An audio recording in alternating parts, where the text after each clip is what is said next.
Hello students, welcome back to my channel. तो आज हम करेंगे नेक्स्ट टॉपिक। पहले हमने किया था थ्योरी ऑफ डिमांड का फर्स्ट पार्ट में हमने किया था कि डिमांड कर्व कैसे बनती है। उसमें हमने individual demand curve, market demand curve, उसके बारे में पढ़ा था और इम्पॉर्टेंट टॉपिक डिटर्मिनेंट्स भी पढ़े थे हमने। तो आज हम करेंगे लॉ ऑफ डिमांड। तो लॉ ऑफ डिमांड क्या होता है? Law of demand means other things being constant, quantity demanded increases with decrease it on price of commodity।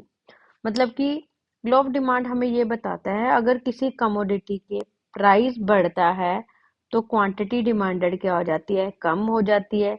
अगर प्राइस कम होता है तो क्वांटिटी डिमांड हम क्या करते हैं? ज्यादा करते हैं। तो इसका मतलब है कि प्राइस में और क्वांटिटी डिमांडेड में कौन सा रिलेशन है? नेगेटिव रिलेशन है। तो ये हमें बताता है law of demand.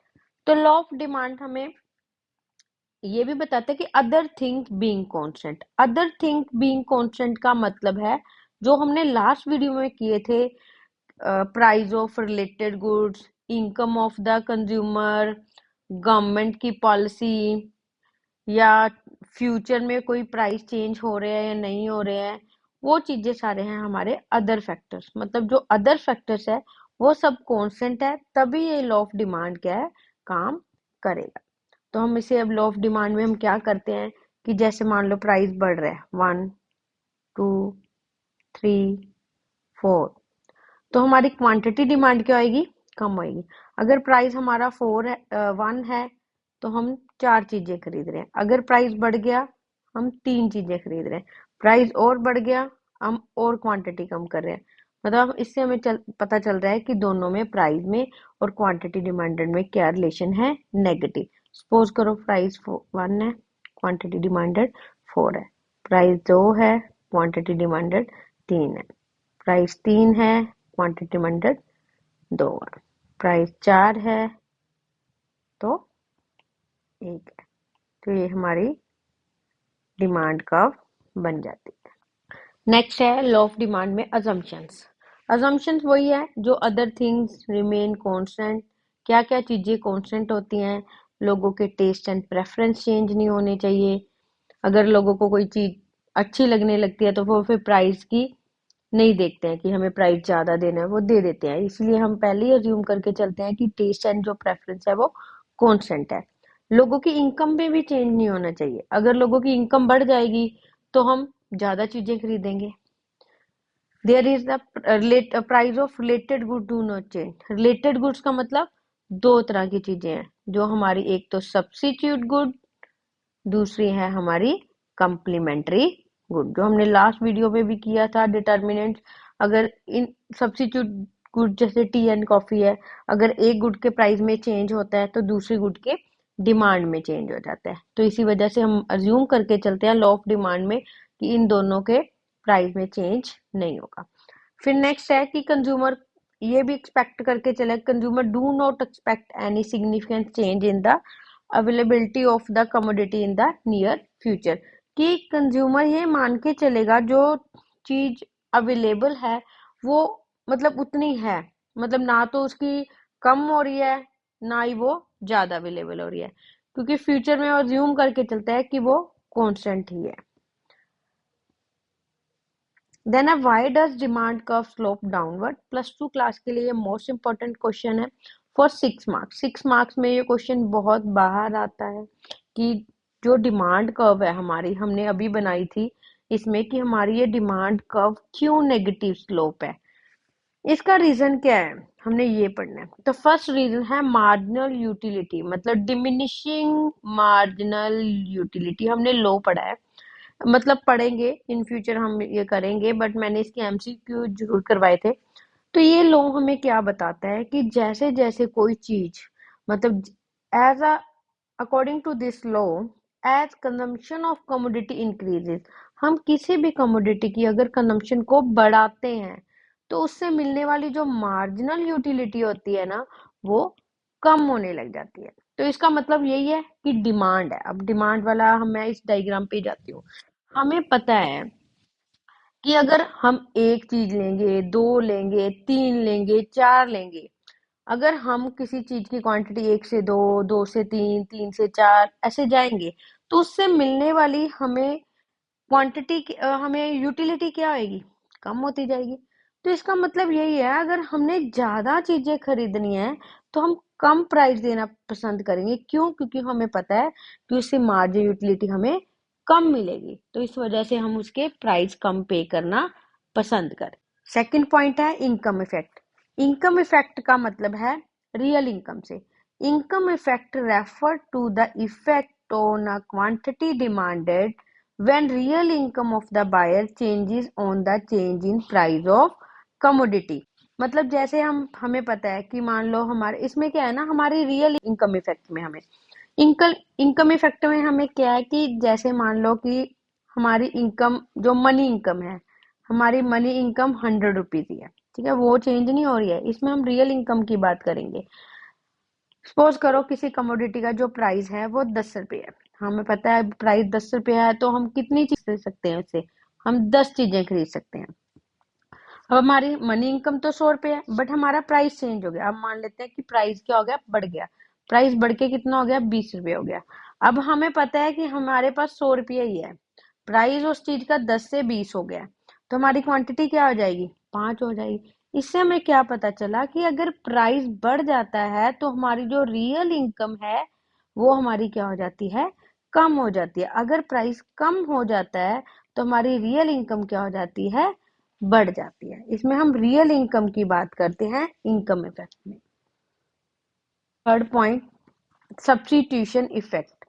Substitution effect में वही बात करेंगे कि when one commodity for the each other, मतलब कि एक कमोडिटी को दूसरी कमोडिटी के साथ एक्सचेंज किया जाता है जब वो सस्ती हो जाती है। When it become relatively cheaper, कहते हैं सपोज करो when a price of commodity falls, मान लेते हैं कि टी के प्राइस क्या है, कम हो गया, तो अब वो कॉफी के कंपेयर कंपेयर हम इसमें रिलेशन करेंगे, कंपेयर मतलब हम कंपेयर करेंगे कि कॉफी की कंपैरेटिवली जो चाय है वो सस्ती हो गई है। तो अब क्या है ना, लोग क्या करेंगे, कॉफी की जगह टी को प्रेफरेंस देंगे। तो इससे क्या हो गया, जो टी की डिमांड है, क्वांटिटी डिमांड है, वो बढ़ गई है। किस वजह से, कॉफी की वजह से। इसे हम कहते हैं substitution effect. Then a size of the consumer group. When a price of a commodity fall, suppose करो किसी कमोडिटी का प्राइस क्या हो गया, कम हो गया। सपोज करो हम कोई पियर सोप की बात करते हैं। पियर सोप पहले 100 रुपीज का था, तो बहुत सारे लोग हैं जो पियर सोप को खरीदना चाहते थे, बट वो अफोर्ड ही नहीं कर पाते थे। अब क्या हो गया, पियर के प्राइस क्या हो गए, कम हो गए, अब 80 रुपए हो गए। अब जब प्राइस 80 रुपए हो गए हैं तो क्या है, बहुत सारे लोग हैं उसे अफोर्ड कर पाएंगे। तो अब जब प्राइस कम हुआ तो जो लोग खरीदना चाहते थे पहले, वो अफोर्ड ही नहीं कर पाते थे, अब वो अफोर्ड कर सकते हैं, तो अब वो खरीदेंगे, तो मार्केट में डिमांड क्या होगी, बढ़ जाएगी, तो कंज्यूमर ग्रुप क्या होएगा, बढ़ जाएगा। ऐसे ही अगर मान लो प्राइस बढ़ जाता है, अब 100 रुपए से 120 रुपए हो जाता है, अब बहुत सारे लोग हैं जो 100 रुपीज में बहुत मुश्किल से खरीदते थे, अब प्राइस क्या हो गया, 120 रुपीज हो गया, तो बहुत सारे लोग हैं जो उसको छोड़ देंगे कि हम नहीं खरीद सकते, हम अफोर्ड नहीं कर सकते हैं। तो जब प्राइस बढ़ता है तो उसकी डिमांड क्या हो जाती है, कम हो जाती है। नेक्स्ट पॉइंट है डिफरेंट यूजेस। डिफरेंट यूजेस में क्या हो जाता है कि हमें भी पता है बहुत सारी चीजें हैं, उसके बहुत सारे यूज है। लाइक मिल्क, मिल्क है, हम उसे कर्ड के लिए यूज कर सकते हैं, चीज के लिए यूज कर सकते हैं, बटर के लिए यूज कर सकते हैं। तो हमें पता है अगर उस चीज का प्राइस कम हो जाता है तो हम सारे पर्पस के लिए यूज करेंगे उसको, कर्ड के लिए यूज करेंगे, चीज के लिए भी करेंगे, बटर के लिए भी करेंगे। तो प्राइस कम हुआ तो हम सबके लिए यूज करने लग गए, तो हमारी डिमांड क्या होगी, बढ़ गई। ऐसे इलेक्ट्रिसिटी का भी होता है, जब इलेक्ट्रिसिटी के प्राइस बढ़ जाते हैं तो हम उसकी कंजम्पशन को क्या कर देते हैं, एकदम से कम कर देते हैं। ऐसे ही है कि अगर उसका प्राइस कम हुआ, मान लो मिल्क का प्राइस क्या हो गया, रिड्यूस हो गया, तो हम उसे क्या है, बहुत मतलब ज्यादा यूज करने लग गए। अगर उसका प्राइस बढ़ जाता है तो हम उसे कम यूज करने लग जाते हैं, जिससे कि उसकी डिमांड क्या हो जाएगी, कम हो जाएगी।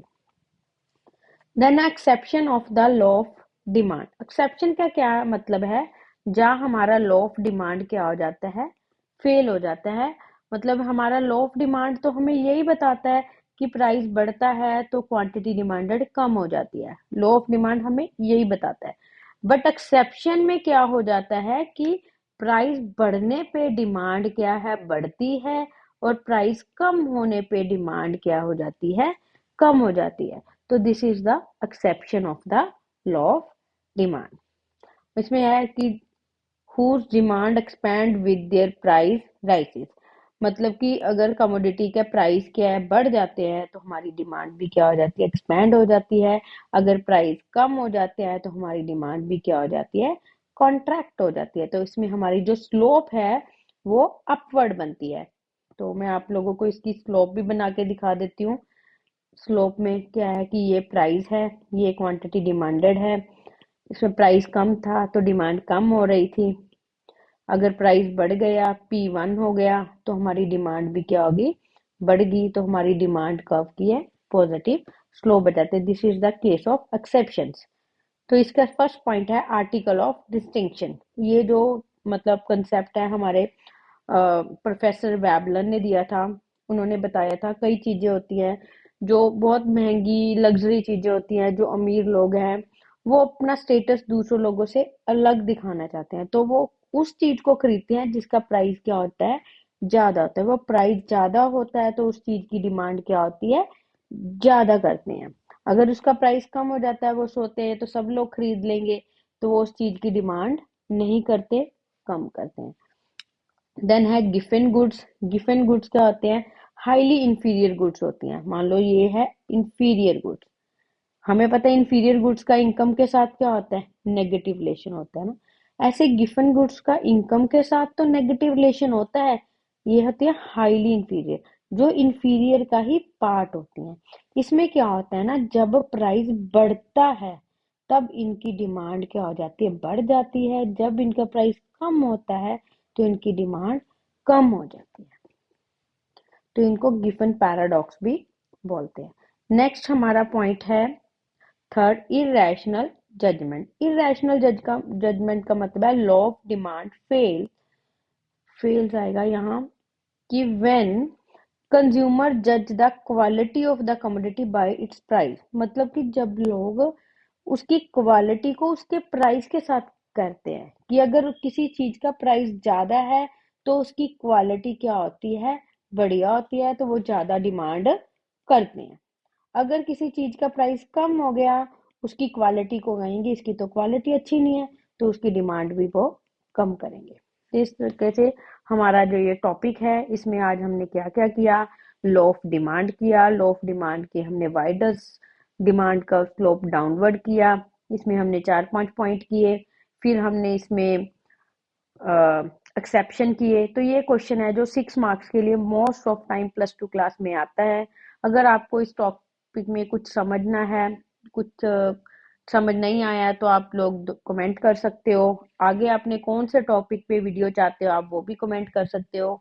Thank you.